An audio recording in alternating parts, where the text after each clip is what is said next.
All right, what is happening? It's Halsey with the Helicopter Podcast. And as always, I am super excited to be chatting today. Big thanks to MHM Publishing and Vertical for the Helicast platform for making this podcast possible.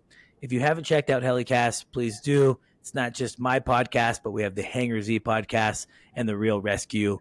And actually, we just launched the Vertical MRO. So the MRO is going to be kind of chatting more about the maintenance side and what that all looks like. And I think they're going to be talking about ADs and SBs and all that fun stuff that is important for you to know if you're operating helicopters. So check it out.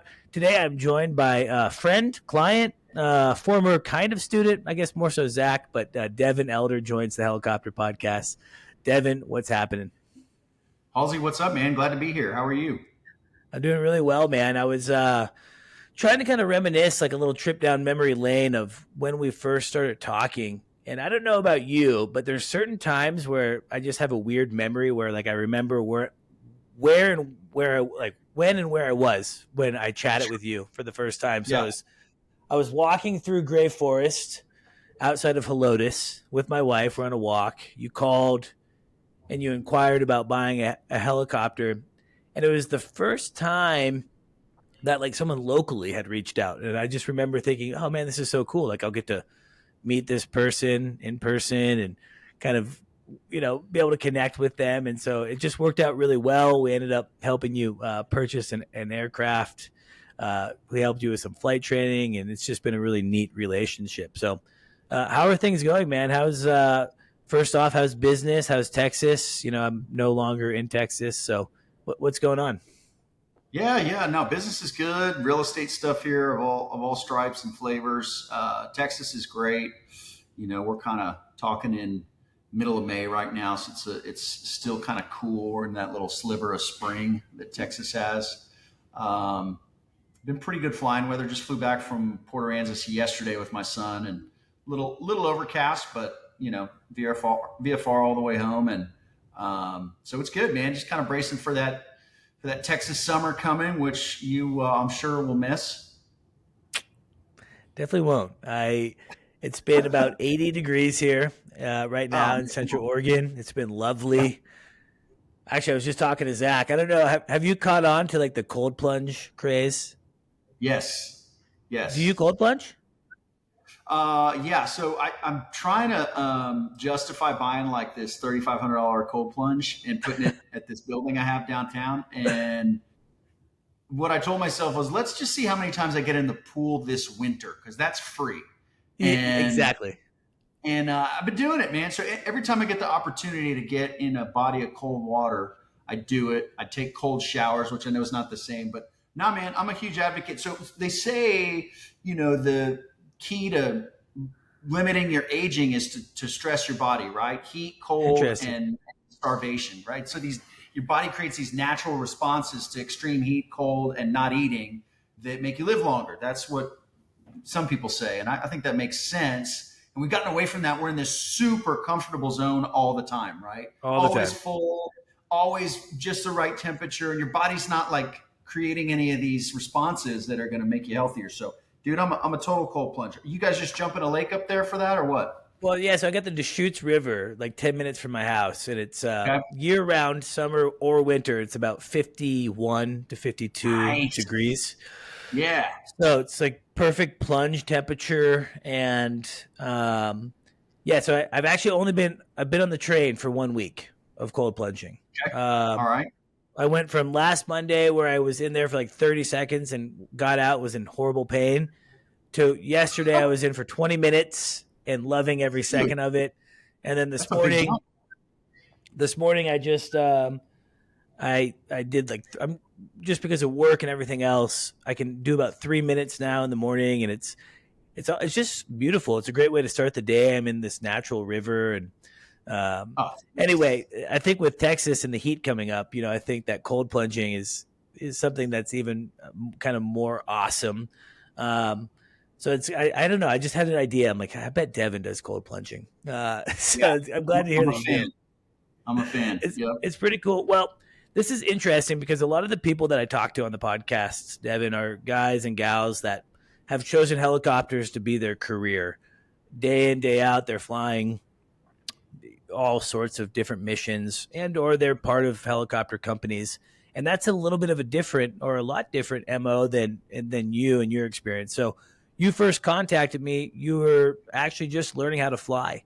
You hadn't even got your private license yet.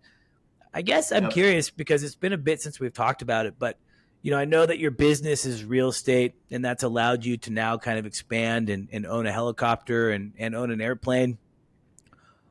When did the aviation bug kick in for you? Has it been something that's always been, or is it just something that's happened kind of as you've gotten older? It wasn't always there at all. One of my neighbors is a fixed wing guy. So, at barbecues and stuff, he'd talk about it. And I thought it was interesting. What really got me was, I think it was like 2017, 2018. I think in Texas that there was some recent legislation on the last 10 years where you can hunt hogs on ranches from a helicopter because the hog population, I guess, was, they breed a lot and they're tough and they're smart and there's just a lot of hogs in Texas. So they said, hey, let's create some legislation where people can go up and shoot hogs out of a helicopter. So we hired a guy out of Houston to do that.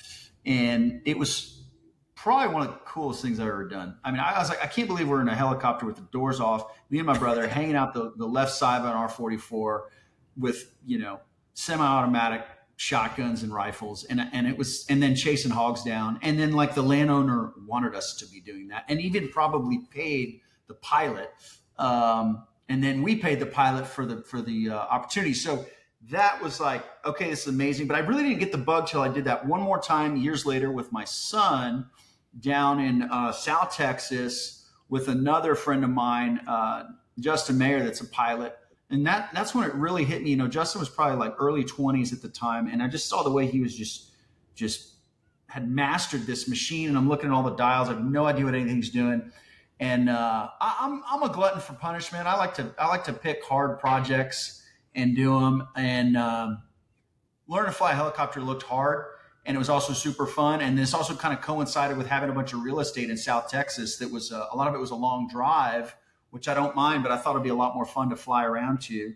And then also kind of coming together at the same time, converging was this land business that we started in 2020, which has really grown a lot for us. But none of these ranches that we're doing are like easy to drive to. It's all 2, 3, 4 hour drives.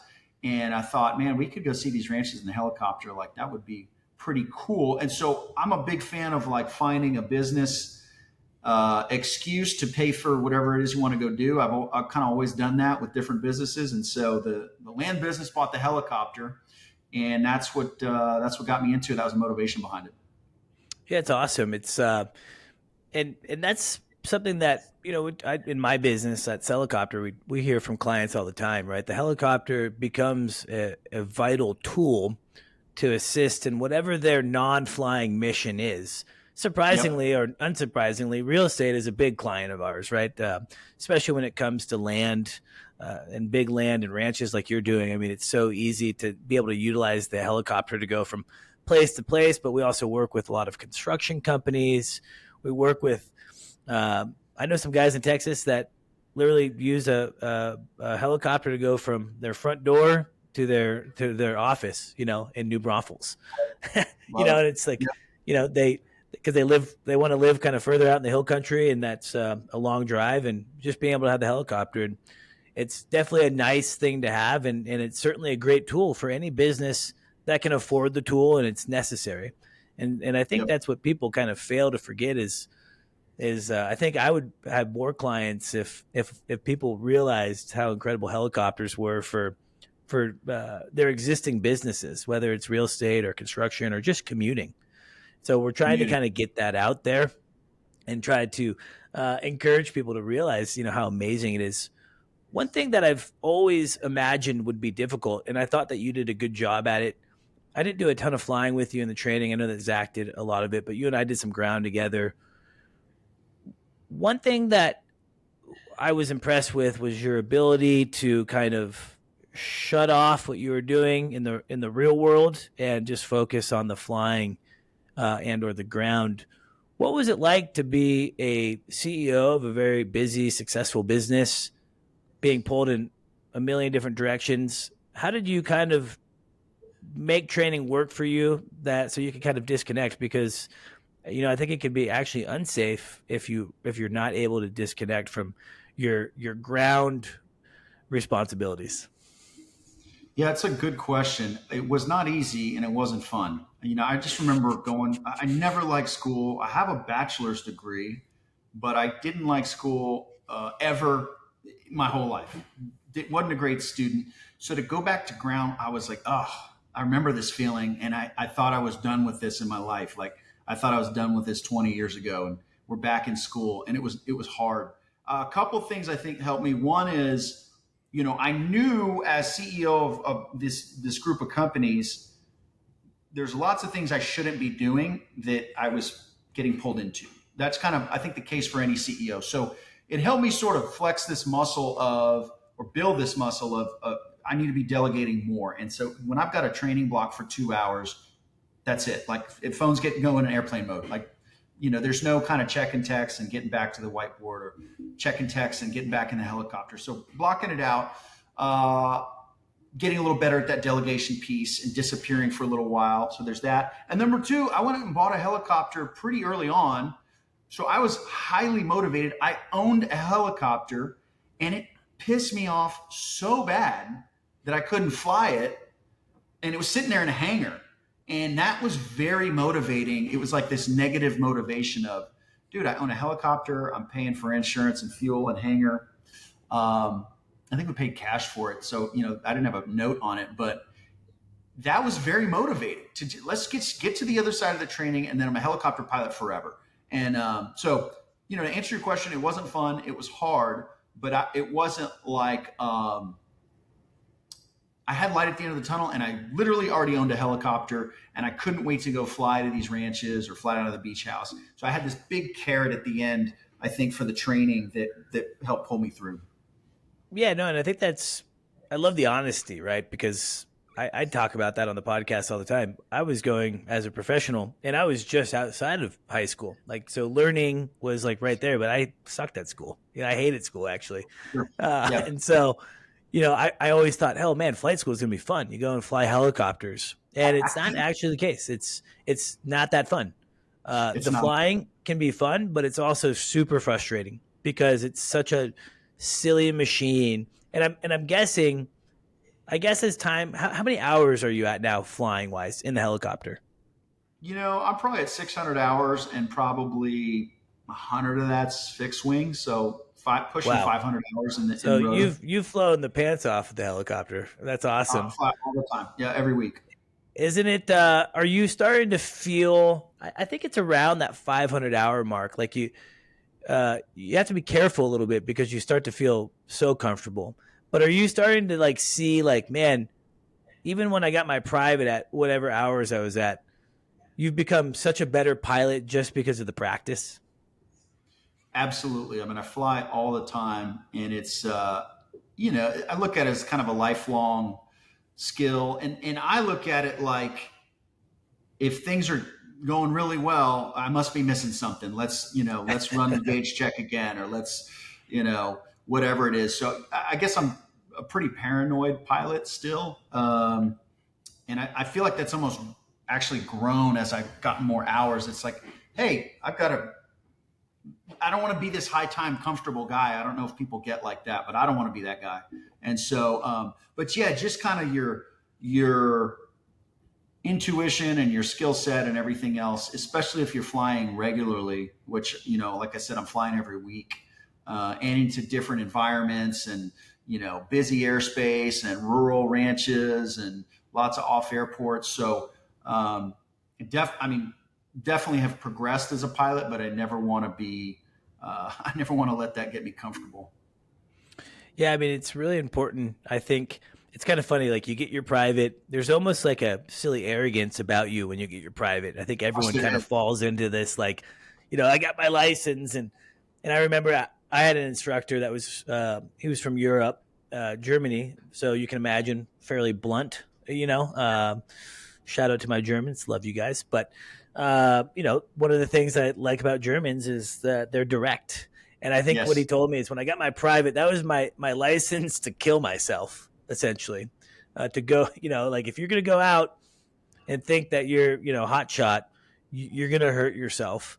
And I think that Yep. Zach and I did a pretty good job at kind of giving you that extra reality check. I think when you fly with private guys that aren't making it their career, I like to kind of go out of my way to make sure that you or whoever it is really understands kind of the seriousness of the aircraft. I thought that you did a really good job. There's been guys that I don't think should own a helicopter or any aircraft, or if they do, they should sit in the back because they just bring a different mentality. One of the things that they always talk about, and I think again you've been good at this, is this idea that successful people, guys like yourself that can afford buying helicopters and airplanes, have like an ego that is kind of unbreakable, and they bring that into the cockpit, and it can be very unsafe. But again, I feel like you've done a really good job at not being that person. What is it about the helicopter, or what is it about your mindset when you're going to fly that machine that allows you to kind of realize that, hey, this helicopter doesn't care what my net worth is. Nothing matters. It's going to hurt me if I do something silly. How have you kind of maintained that level of you called it paranoia, but I call it just being a good pilot. What has that been like for you? I think my ego has never been out of control. My ambition and my determination I'm real high on those. So, if it's in business, I've got extremely high ambitions. But I mean, I think anybody running a business will tell you all you do is get kicked in the teeth all day, every day. So my ego is kept in check on a daily basis by getting my ass kicked in business, raising three kids, definitely got my ass kicked in flight school and flying with you guys. So I never really had this ego that was like, man. So just kind of getting my ass kicked in various like arenas in life, I think kept my ego in check. And then also, it's a great privilege to fly, and there's just so many moving parts. Like I don't think you ever lose sense of the danger of it, or like I need to be able to put this thing in an auto like right now. You're never off. And that was really highlighted for me when I started my fixed wing training, where, dude, you could be an autopilot at 30,000 feet and there's nothing going on. Like you're struggling to keep your mind active. Like there is nothing going on. You might go 20 minutes between a radio check-in call, and you're literally just in autopilot on an assigned route that you cannot deviate from. I kind of make fun of fixed wing guys. This is weird, like fixed wing versus rotor. The guys kind of like hating on each other. I'm both, so I think I can kind of hate on the fixed wing guys. Like that is easy, dude. That's not flying. In the heli without autopilot, you are never not doing something. If you were to fall asleep for 3 seconds, likelihood of dying is high, and so You're toast. You're constantly on the cyclic, and there's zero like it, and part of me loves that. I feel like it's true flying, and you're really, you're not on an assigned route. You're flying at 1,000 feet AGL or whatever. And so, I love that aspect of it. And I think it keeps you constantly engaged. That's been my thing. It's one of the things I really prefer flying rotor over fixed wing. Is like it's real flying. You're constantly engaged, and I don't know. Maybe it was all the training of, and then just hearing about accidents or not maybe not me knowing somebody directly, but always one person removed where there was a fatality, Yeah. and it's like, man, what happened, and how can I not be that? So I feel like I'm always thinking about that, like what could go wrong? How do we not die? And that's certainly influenced all my flying decisions. Yeah, I think I think it's fun to talk about. Not fun, but I think it's good to talk about because at the end of the day, aviation is so fun. Helicopter aviation, especially as you said, but it's very Yep. dangerous, and especially if you're not doing it all the time. And I always appreciated that. It seemed like you had a level-headed respect for what you were doing, and I'm sure as you've gained more flight hours, you start to even learn more. You have like little misses, as I call them. Sometimes it's like not like even a near miss of something that would be catastrophic, but you forgot to do something on the checklist or this or that. And over time, you just kind of start building like, okay, I need to slow down at this or whatever. And so, I hope that if there's other people that are listening to this podcast that aren't flying professionally, I think that's awesome, but I think it's also could be very dangerous. And so I think it's important to I always just try to, I guess, help my private owners realize like, hey, you don't have to be a professional pilot to be a professional pilot, right? Because I think Nice. being a professional pilot is about the attitude that you bring into the cockpit. Right. Devin, I do want to talk a little bit about helicopter ownership and things like that, but real fast, we're just going to hear from our sponsors. Thank you to our sponsor, Robinson Helicopter Company, the choice for unrivaled safety and reliability so you can accomplish any mission with confidence. For more than half a century, Robinson has been at the forefront of the helicopter industry. From the R-22 to the R-66 turbine, Robinson makes helicopters accessible so more people can accomplish more missions. Climb higher. For additional information, visit www.robinsonheli.com. All right. Thanks for our sponsors for making the Helicopter Podcast possible. Again, I'm joined by friend, client, fellow pilot, Devin Elder. Devin is a guy that I met. When did you buy Whiskey Bravo, Devin? Was it 2020? 21? I think it was I think it was a COVID. I think it's a Yeah. COVID helicopter. I think it is, man. That's wild. It's crazy to think 4 years. I think it must have been because Mike and I actually owned the business together at the time when you bought Whiskey Bravo, and still good buddies with Mike, but we're not in business together anymore. So it must have been really early on. I think I remember we actually met you at Black Rifle Coffee Company, Mike and I. And I knew who Mike was from years before. I used to you work worked with like Sarah or something, didn't you? Well, work with Sarah. They were at my wedding in 2008, which Mike didn't remember. That's fine, but I was like, of course, Mike didn't remember. I know what he was doing at that wedding. Exactly.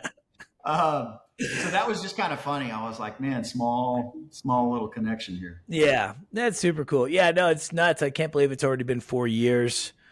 Helicopter ownership, it's not for the faint of heart. I think if you recall, we're sitting at Black Rifle, or I was on the first call. I don't remember the specifics, but I'm pretty sure, just based on knowing me and how I pitch an acquisition, I'm fairly certain that I probably tried to talk you out of it first. Based on how expensive owning a helicopter is, how, hey, if you're familiar with a boat, helicopter's 10 times worse, right? All these reasons why you shouldn't buy a helicopter. And then if you still say, Halsey, I want to buy a helicopter, then I will help you buy a helicopter. And then, a year down the road when you've spent, $15,000 on one annual because something broke and it was catastrophic, if you do call me and you're upset, then I can at least say, look, I told you you shouldn't buy the helicopter. So that's always been my MO. What has it been like owning a helicopter? I guess there's have you ever seen the memes, like what people think it's like versus what it's really like? Yes. Give me that helicopter ownership meme, the good, the bad, the ugly. Right. Well, I have a special case in that I was given a very unique dose of perspective, uh, partially into my helicopter ownership. So, first of all, just for reference, like I think I came to you guys and said I want to own, but we're going to go on the lower rung of the R44 spectrum here. I'd done some training in R44. I knew I wanted that. I knew I didn't want something new. My budget was not $1 million, so there was that. But then several years later, I bought a TBM, and that just made the cost of owning a heli like, oh, this is nothing. So from my perspective, the helicopter's paid off. I pay $400 a month for a hangar. I pay egregious fuel prices at the FBO mat, but it's a 47.5 gallon tank. It's not that bad, Yeah. TBM's 300 gallons, and if you're paying, double what you should for fuel, that matters. Insurance is insane for the TBM, the price of the TBM. So like cost of ownership, TBM versus what I call like a starter R44. Like I love it. It's paid off. The land business pays for the fuel.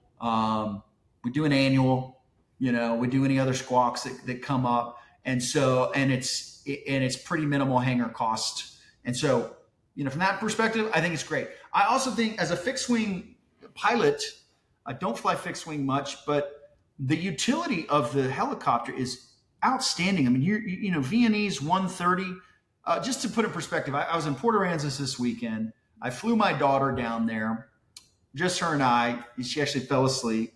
We hung out at the beach. The rest of the family came down, and I flew back on Sunday with my oldest son. We had a tailwind coming out of Port Aransas. We're at home in an hour and 5 minutes. Wow. What should be like a 3-hour drive. And that's so like a 3.5 hour drive. Yeah. Yes. The utility there is, and if I had a Cirrus or a Cessna, might have been a little better, but we can't fly over Choke Canyon and look at alligators in a Cirrus, right? Yeah. Or if we did, it'd be super weird and it wouldn't really work. We can't go check on one of my construction job sites on the way home. Hey, Stinson Tower, we're coming through your Delta, and we want to we want to check out a job site and then proceed to KSAT, and great, do it. So there's all this extra utility, and you're going pretty fast. If you're cruising at 120, 115, if you got a tailwind, like you're getting to Dallas on a tank of gas. It's crazy, right? And so a lot of utility there. And back to your question of ownership, I kind of have a new metric I stole from somebody. They said, if you're going to get in aviation, like be in a financial position to pay cash for the aircraft. And if you're in that position, go for it. If you're not, reconsider it. And now I love people talking about their hobbies. Like, oh man, golf's an expensive hobby. Hunting's an expensive hobby. And it's like, hold my beer, man. Aviation wins all of them. Right. Yeah. It's horrible. But in the scheme of things, I like going on the R44. An annual should be $5,000. Fuel's $5-6 a gallon. More at my FBO, but I love the convenience. If it's paid, insurance is I don't know what it is. It's not much because the thing's paid off. So total cost of ownership, I love it. And then because my business pays for it and we're doing multi-million-dollar transactions, it's just a total drop in the bucket for the budget of that company. Yeah, that's awesome. And again, like you said, it's a vital tool, right? It is. And not to mention, I'm sure without getting too deep into it, there's tax benefits for your business on owning the helicopter. And I'm glad to hear that helicopter ownership has been good for you. It's actually, it was an interesting acquisition because, we went and did a pre-buy on it and found a lot of issues with the helicopter. Oh yeah. And a lot of things had to be addressed. And luckily the seller and the seller's broker kind of didn't argue about any of that. And it's never my intention. I never want to go into a pre-buy to go and negotiate another 30 or 40 grand off a price. It's not, but for this, for this one, there was just necessary items. And so, I remember when we took possession of it, Mike did a lot of work on it.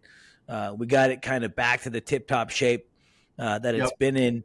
So I'm glad to hear that you've enjoyed it, and like you said, I mean, for what you paid, I mean, there's cars out there that far exceed that, right? And Yep. so to be able to have a helicopter that's flying and it's a tool that you can use to go place to place, I mean, it's just absolutely incredible. The insurance piece, I can tell you, it's probably not as good as you think. It's the helicopter insurance has been horrible. It's gotten worse. Yeah. Airplane insurance is certainly a little more favorable. But hopefully when more insurance companies are willing to write helicopter policies, that will kind of help bring down some of those operating costs. So you flying it with Port Aransas with family and things. What has that been like? Has that just been a really cool thing to do with your kids? Yeah. It's the coolest adventures. I mean, especially with my boys, we got ranches all over the place. And so, they're some are for the business, and, we'll be in and out of them in a year, but there might be something in Gonzales halfway between San Antonio and Houston with a nice big stock pond. And, we'll go out there every weekend and fish it for a couple months till we sell it. And then we'll never see it again. And so it's like, we've got access to all these ranches that we just go have adventures on, man. It's the funniest thing, like walking into the FBO at San Antonio International, just everybody's got guns slung over their shoulder. We're just walking through the airport out to the helicopter, loaded up. We go out and hunt, and then we come back, like whatever, a couple days later, and we'll walk through with like a deer head or something, like walking through the airport. And just adventures. Only in Texas. Exactly. So having these adventures has been the best. And, I call it a time machine because instead of having like, one or two special adventures a year with my boys or my daughter like that, it's like every other weekend. We're going to fly out to this place and go fishing. We're going to fly out to this place and go hunting. We're going to fly and stay in some crazy rundown cabin on some ranch we bought out in the middle of nowhere. And honestly, man, there's nothing I like more in life than doing that. So those are not things we do. I can leave on Friday at 2:00 from a helipad downtown and be at a ranch in an hour, and then we come back Saturday afternoon, and it's like we had this whole adventure in 24 hours that would have been a 4-hour drive each way and a big production and all this. And like, I'm not doing that every weekend, but we can cut all this travel time out, not to mention just going to see Texas. I mean, I've got, hundreds of hours just flying over Texas, and I love it, man. So that's been huge. Wouldn't trade it for anything with my kids' ages, not between 9 and 15. It's just kind of that prime time to go have all those adventures. Yeah, I mean, it'd be incredible, and to be able to go and have those fun adventures. The coolest things that I've ever done in life have been in a helicopter, right? The coolest things I've seen. Yeah, dude. Yep. I mean, I was just talking. I had a buddy in town last week, and we were kind of sightseeing and doing some fun things around Oregon, along with some work, of course. But Sure. we were just talking about, hey, it's cool to see these things, but man, it's so much better from a helicopter. My first turbine gig was flying Mount St. Helens tours in a Bell 206. Mount St. Helens, the Grand Canyon's cool. Mount St. Helens, in my opinion, is 10 times better. I've flown in both many times. It's like, it's just so incredible to fly a helicopter into an active crater that's still steaming. And it's just this giant thing with all this, the whole north side of the mountain is completely gone. It's from the helicopter. It's such a different perspective to see all the trees, like little toothpicks that are still just hanging out since 1980 when the thing blew up. When it blew? Yeah, it was May 18th, 1980. So it's coming up actually on the anniversary. Ooh. And so again, just to be in a helicopter and to be able to see that is just one of the really neat things about helicopter. I call it helicopter adventuring. In fact, my buddy, not a sponsor, but a good friend of mine has a lifestyle brand called Heli Life, and I'm wearing the sweater. Oh, sweet. And it's like, that's, to me, I love that because it's like what he does with his helicopter is a lifestyle. And in fact, him and I did some amazing flying around Utah and did a camping trip and did some super cool stuff. Have you done the A-frame camping setup yet with the tail boom being like your mast for your A-frame tent? Man, I have not, and I've been really meaning to look into it and find a setup. Tell me more about that. Like, what should I get? Do you have like a brand recommendation or something? I don't actually have any brand recommendations on that, but I just always thought it would be cool. You'd have to be careful, make sure that you're not putting too much weight on the tail cone and things like that. But I've definitely seen pictures of people like doing locking work or wherever they're at, kind of in the bush, and they're using just like a blue tarp, and it's like, it's pinned on each side of the tail boom, and the tail boom is kind of acting as that center support. Love and it. there's your tent, but I think it's also just super cool to get a normal tent, pack it in the 44, and just go camping and do a fun trip. Helicopters to airplanes. We haven't talked for a while. Have you finished, or are you a licensed airplane pilot now? I am. Yep, I am. Like I said, I'm a glutton for punishment, so I went through and got that, and got my fixed wing, and it was not as hard. Learn to fly a helicopter first was much harder. So technically and physically flying airplanes easy, but to just kind of do that after just finishing all the rotor stuff was just kind of a beat down. I probably should have taken a little bit of a break, a little bit of time off, but I did want to get that done, and so I've got that now. But I'll tell you, the utility I get out of the helicopter is just like, it's so much higher. It's really what I fly almost all the time. Yeah. So it's the airplane's cool, and I love the TBM. TBM's an amazing airplane, and obviously distance. What are some of the things that you've done with the TBM? Have you done some cool trips? Yeah, done some cool trips. Been out to California, been out to Nassau, went to the Bahamas, been out to Florida, been out to haven't done any. Well, we did Belize a couple times. Really? So, yeah. So that's cool. This thing's extremely capable, as you know. It's apples and oranges. You're cruising at 30,000, 29, 28,000 with autopilot on, just checking in with center, and making sure your cabin's pressurized and thinking about what you're going to do if it becomes unpressurized. Yeah. But it's such a it's just such a radically different thing. It's almost like you're just disconnected from the flying. Whereas like flying a helicopter with the doors off it, you're very connected to it. But the TBM is extremely capable platform. I also just have less of a business use case for the airplane. Like I said, we can be in the helicopter every week for the business. The plane's a little bit different. We got to get you to come up to Oregon. Get the TBM up to Oregon. It'd be great to see you. Yeah. Come during the winter, we go skiing, or the summer we can do a lot of cool activities, rafting. You can cold plunge with me in the Deschutes. It'll be a great time. Yep. I was in a TBM doing a work project, and I was flying all over. Man, we went from Texas to Colorado to California to Arizona. Yep. And we were flying from Phoenix back to Texas in this TBM, going right across the border or along the border parallel. And we're just hanging out. I'm sitting in the back working on a project, and all of a sudden the airplane just makes a sharp right bank, starts to go towards Mexico. We're over El Paso, and the pilot was surprised. The pilot might have been watching Netflix, and it turns out, I don't fully remember what happened, but essentially like the whole flight computer took a poop. Like everything just went completely blank. And the airplane was completely confused. So he turned off autopilot, and we turned around because the maintenance was actually in Phoenix. So we decided, hey, let's go to not get stuck in Texas. Yep. And so we're coming back into Phoenix, but he's like, he has no way to like load an approach, nothing. Like, so Phoenix gives him like this approach on and he's having to try to work it out on his iPad, and it was just this chaos. So that was my last time in the TBM.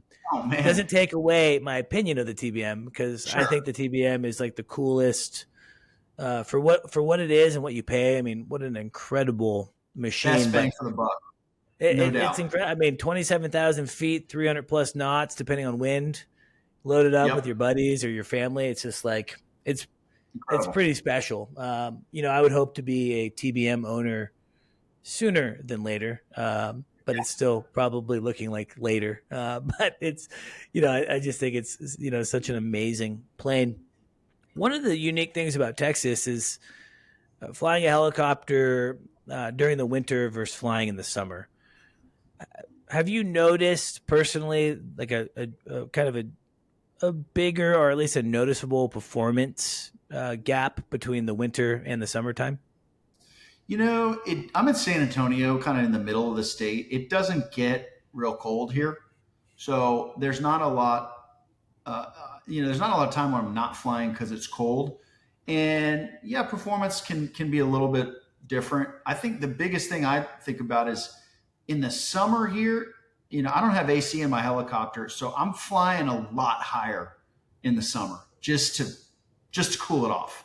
I might be flying at 3,000 feet when I don't like to fly that high if it's not super hot. I like to stay out of the fixed wing guy's way and stay close to the ground, 500, 1,000 AGL.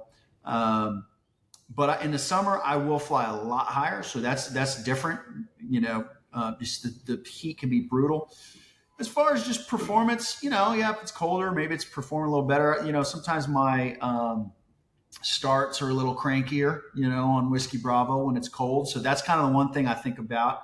We had a hunting trip down, also a business trip in the middle of the winter. And it was, man, I'd run like an extension cord out of this hunting lodge to my battery because it was like kind of running low and it was cold out. And we're trying to crank it. So, stuff like that, which we subsequently got fixed and it's not an issue, but I don't think about that on a hot day. So that's less of a performance issue than, kind of a mechanical issue. But you got, no AC, but you sure got nice heat in there when you need it. You just pull the heat, and man, it heats right up. So Yeah, the heater is impressive, and yeah, obviously with the Raven One, unfortunately, I think yours is probably the 12-volt system too. So starting is always going to be a pain in the ass for that. yep. No AC, but again, doors off, 3,000 feet. I mean, that's pretty comfortable. I am afraid of heights, so I don't think I would like flying at 3,000 feet with the doors off. I get a little scared. I don't do doors off. Like the performance loss that you have, to me, it's like a Jeep. It's cool. Hey man, it's sweet, man. I got doors off, but like you don't want to be driving on the highway all day with doors off in the Jeep. I got a Jeep and it looks cool and I like doors off, but if I'm going to be flying for more than 30 minutes, like put those doors back on. Give me that extra, whatever 15 knots I'm going to get out of this thing. It's not like Yeah, I'm gonna, open the front vent and the side vents, and you get plenty of yeah, air coming in. yep. Hey, we're gonna finish up with Devin, but first we're gonna hear a quick sponsor call. As always, a special thanks to Celicopter for producing this podcast. Specializing in helicopter evaluations, faster sales, and superb service, Celicopter is the go-to agency for clients expecting immediate results. Celicopter's team of helicopter professionals are the best in the business. Using their aviation expertise, a nationwide network, and a proprietary 76-step listing strategy, Celicopter will convert your listing from Mayday to payday. Ready to get started? Text helicopter to 1-855-Celicopter. That's helicopter to 1-855-735-5226.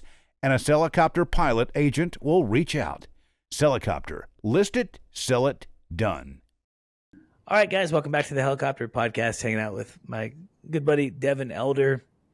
So, Devin, you've been flying the Piston helicopter now for 4 years. That blows my mind. It's where does time go? Yeah. Are you looking? This is not the salesman in me, by the way. This is the podcaster. What are you looking for? Are you kind of itching to kind of get some turbine experience? Are you feeling fairly content? Is there anything in the helicopter world that you're wanting to do? Yeah, my opinion on this has changed over time. I bought sort of what I would call a starter R44. It's 2006, higher time. Although I think I still have a couple hundred hours left at TBO, but it's done well, but where I'm at right now is number one, the helicopter's paid for. That's going to be hard to give away. Number two, and maybe you got some thoughts on this. I'm flying all over Texas, landing at these tiny little airports. They don't have Jet A, and what I'm thinking if I'm in an R66, which is an amazing platform in so many ways, but there's not Jet A at a lot of places I'm going. And so I just thought through that, like, man, so for me to get, first of all, like off the Robinson platform, zero interest in doing that. An R66 someday, maybe, but I'm concerned about where to find Jet A. So then get another R44. Well, shoot, man, am I buying something for $700,000-800,000? Well, I'm probably going to put a loan on it then to get AC, no more seats, not really any more performance, maybe some newer stuff. But another concern for me specifically is when the kids pile in my Jeep and they're all dirty, like I don't care.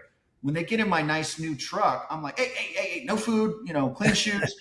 Right now in Whiskey Bravo, my helicopter, if we're coming off a ranch or out of the river and they pile in dirty in the helicopter, I'm like, don't care. And I kind of don't want to give that up, right? If I had a nice new R66, I'd be freaking out over people messing up the leather or whatever. So to sum that up, I think I'm good, with a paid off, a buddy of mine calls it my ranch truck, it's a paid off. Totally. It's a working tool for you. It is. Yep. And, I remember complaining a little bit about the color when I bought it. It was white. And you told me, what color is your neighbor's helicopter? And I was like, I didn't get it. I was like, what do you mean, Halsey? He doesn't have a helicopter. He's like, well, there you go, Devin. Exactly. I'm glad. I'm always happy when people requote me because it's so me. It's like I've said that so many times. I love that sticks with people. Like that's good. It's true though, right? I mean, what I would recommend, here's your plan. This is what I would do. You're happy with your aircraft. It's obviously, the quirks of it, like it doesn't have AC and it will never have AC. There's nothing you can do about that, but you've survived this long without it. And it doesn't seem to be a big deal killer for you. To be honest, Robinson AC, helicopter AC in general, not just Robinson actually, but all helicopter AC, not that great, right? I used to fly in the Grand Canyon. Yep. It's still pretty freaking hot, right? It's a big glass dome radiating heat. So, I mean, what are you gonna do? Yeah. And it's a weight sensitive machine. So it's like, it's not that huge to me. Yep. I would never allow you to buy an $800,000 R44. I would tell you would have to buy an R66 and get it after year 2015 so you can have an auxiliary fuel tank. Because then the auxiliary fuel tank, you could have you could put another 40 plus gallons, I think, in. And 40 so on top of the existing? Yeah, because there's like a 23 option. Hold on, I can tell you. I'm actually helping a guy buy a brand new one right now. We actually just this morning switched from the bigger capacity to the lower. So let me just pull this up because now I have to. This is so originally it was the 43 gallon auxiliary fuel tank, and we've now gone down to the 23 gallon auxiliary fuel tank. What does it come with? 50? Is it similar to R44? The total capacity? Yeah, like stock. Oh, man. You got to have this ready. I don't know off the top of my head, Devin. Okay? The helicopter podcast guy. How dare you? Zach, I know Zach's listening. Zach, send me a text. Help me out here. Let me know so we can get back to that. But Zach will tell us. But in the meantime, hey, look, you said it's good for CEOs to delegate. I'm delegating. I love it. What I would do, you got a couple hundred hours left till you got to time that thing out. Overhaul it. Yeah. It's, you overhaul it. You're going to spend $250,000, $280,000. So it's a chunk of money, but you're going to get a practically brand new helicopter for that. Whereas like $280,000 buys you kind of a half-life Raven 2. Yep. Maybe it buys you a slightly over half-life Raven 1.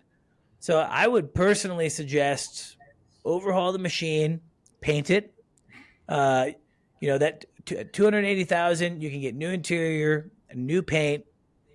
You can even consider some creature comforts like putting in maybe kind of an upgraded, you can't do a ton with the panel that's existing in there, but you can put like some different glass in there. Yeah.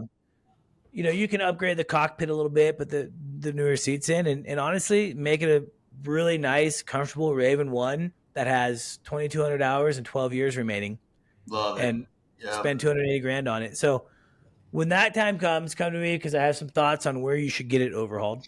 Yeah. I don't think all service centers are created equally. 73 gallons Man, that's something. Stock? plus another 43 or Yeah. 23.